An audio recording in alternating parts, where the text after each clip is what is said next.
इसी क्रम में नेचुरल सिलेक्शन वाले चैप्टर को आगे बढ़ाते हुए छात्रों, मैं डॉक्टर सुंदर Singh, assistant professor zoology, government college Dholpur, आपको प्राकृतिक वर्ण की टाइप्स के बारे में मैं बताऊंगा। अपन बात करेंगे कि प्राकृतिक वर्ण की टाइप क्या हैं। तो पहला जो टाइप है प्राकृतिक वर्ण का, वो आता है स्थिर या सामान्य वर्ण। स्थिर या सामान्य वर्ण, यह वर्ण जैव समष्टि में से ऐसे सदस्यों को निष्कासित करते हैं जो सामान्य से अधिक विचलन प्रदान करते हैं। इस प्रकार का वर्ण स्थिर वातावरण में देखा जा सकता है और इसके लिए वातावरण में रहने वाले प्रत्येक सदस्य पूरी तरह से एडेप्टिव हो जाते हैं, अनुकूलित हो जाते हैं। साथ ही विचलन के कारण उत्पन्न सदस्य कम फिटनेस उत्पन्न करते हैं और इस प्रकार का वर्ण सामान्य व औसत फिनोटाइप का पक्षधर रहता है।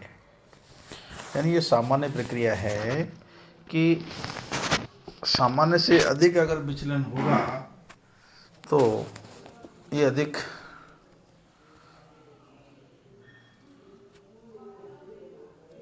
विचलन के कारण उत्पन्न सदस्य कम फिटनेस उत्पन्न करते हैं।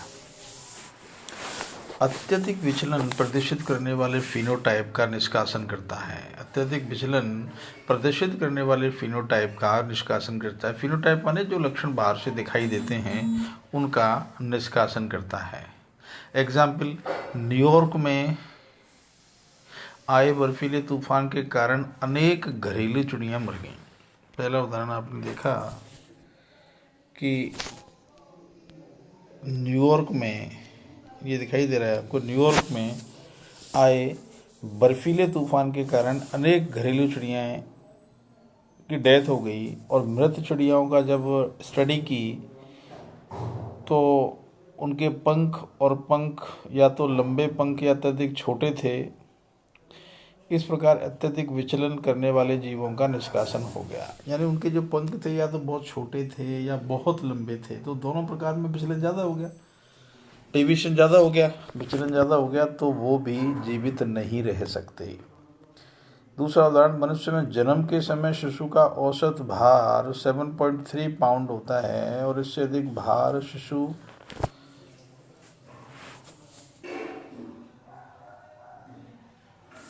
इससे अधिक कम भार वाले शिशु की मृत्यु दर अधिक होती है। इससे अधिक भार वाले शिशु और इससे अत्यधिक कम भार वाले शिशु की मृत्यु दर अधिक होती है। माने सामान्य जो है ये 7.3 जो पाउंड होता है वो माना गया है, और इससे ज़्यादा या कम होता है, बहुत ज़्यादा विचलन होता है तो उसकी डेथ रेट बढ़ जाएगी। इस प्रकार इस उदाहरण में भी अत्यधिक विचलन प्रदर्शित करने वाले फिनोटाइप का निष्कासन होता है। स्थिर वर्ण में निम्न प्रमुख लक्षण होते हैं। ये स्थिर वातावरण में कार्य करते हैं। यह जैव समष्टि में सामान्य या औसत जीवों को बढ़ावा देते हैं और औसत से अधिक विचलन व्यक्त करने वाले जीवों का ये निष्कासन कर देते हैं। साथ ही उत्परिवर्तन व्यक्त करने वाले जीवों का भी निष्कासन होता है। यह जैव समष्टि में आनुवंशिक विविधता का ह्रास करता है। यह उद्ध विकास की क्रिया को स्लो करता है। यानी तीनों उदाहरणों से मैंने आपको ये बता दिया। ये जो नोट्स मेरे द्वारा जो बनाए गए हैं ये कंक्लूडेड हैं, ये बहुत ही वेरीफाइड बनाए हुए हैं मेरे द्वारा।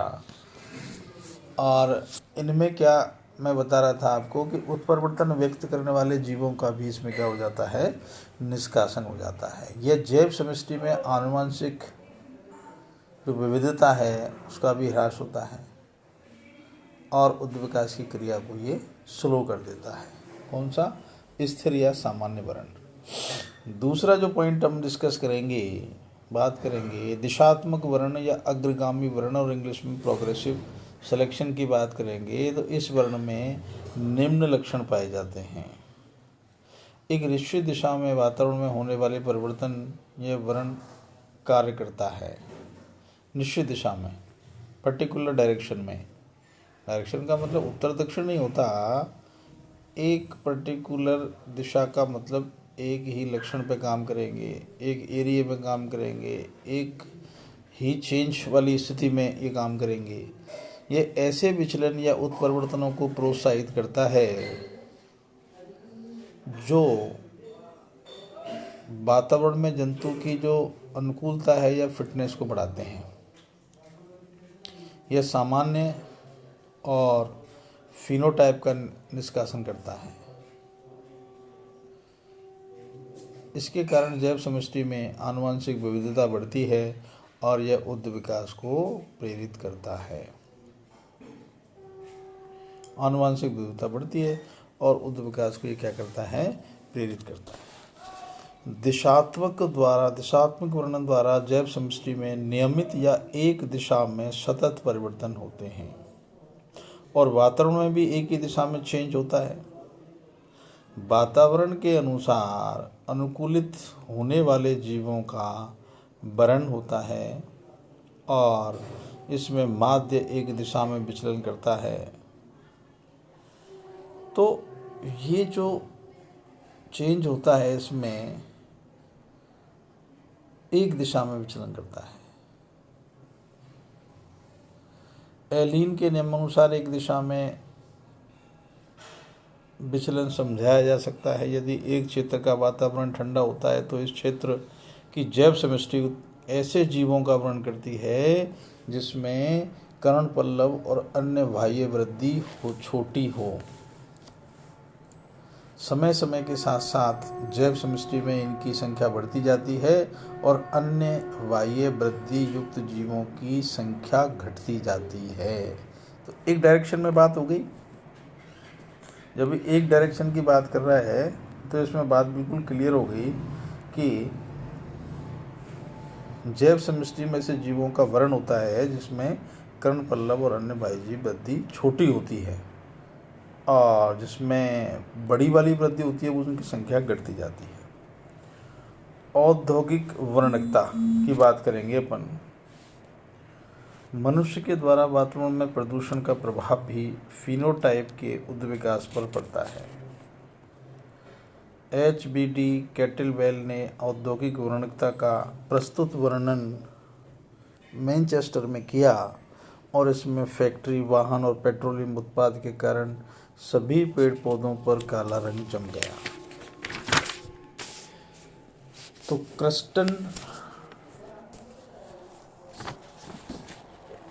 बिटुलेरिया नामक हल्के रंग का और विस्टन कार्बोनेरिया गहरे रंग का सलभ पाया जाता है वहाँ पे। तो सलभ रात्रिचर जीव होते हैं। यह दिन के समय वृक्षों के तनों, शाखाओं अथवा चट्टानों पर बैठे रहते हैं। परभक्षी पक्षी इनका शिकार करते हैं, है ना, जैसा आप ये दिखाई दे रहा है आपको। और यदि ये वातावरण में दिखाई न दे तो इनकी सुरक्षा हो सकती है, लेकिन बिटुलेरिया जो हल्का रंग का सलभ है दिखाई न देने के कारण बच जाता है, परंतु कार्बोनेरिया प्रदूषण वाले क्षेत्र में अपने आप को बचा लेता है पर उस क्षेत्र में हल्के रंग वाले सलभ का बचाव नहीं हो पाता। इसके बाद मैनचेस्टर औद्योगिक विकास के साथ साथ गहरे सलभ की संख्या बढ़ती चली गई और सन 1985 में गहरे सलभ की कुल संख्या 98% बढ़ गई और इसी के साथ एक और गहरे रंग की जाति के सलभ का विकास हुआ। इसे विस्टन इंसुलेरिया कहते हैं। तो ये एक बहुत बड़ा उदाहरण कलर के संबंध में था। अगला जो बिंदु आता है वो है द्विद्वित वर्ण। यह वर्ण एक जैव समष्टि में दो भिन्न फिनोटाइप का चयन करता है। यह वर्ण समष्टि में विभिन्नताओं की वृद्धि को प्रेरित करता है, वेरिएशंस को बढ़ाता है। एवं एक समष्टि में दो फिनोटाइप का चयन हो जाता है, जैसे परिमाप और व्यवहार का चयन, बिहेवियर का और इसकी जो साइज है उसका। बाजुकी एसिटरमिसस जाति में मादा नर से दुगने आकार की हो जाती है और वह अपने से बड़े शिकार को पकड़ती है। तो द्वितीय वर्ण स्थिर वर्ण के ठीक विपरीत होता है। इसमें औसत से अधिक विचलन करने वाले सदस्य अधिक अनुकूलित होते हैं और इस वर्ण के कारण एक जैव समष्टि दो या दो से अधिक समूह में व्यक्त हो जाती है और यह समूह आगे चल करके नई जाति की उत्पत्ति करते हैं। इस प्रकार ये अनुकूलीय विकिरण उत्पन्न करते हैं। तो ये एडेप्टेशन रेडिएशन पैदा करते हैं और ये नई जाति की उत्पत्ति में अपना रोल प्ले करते हैं। Thank you.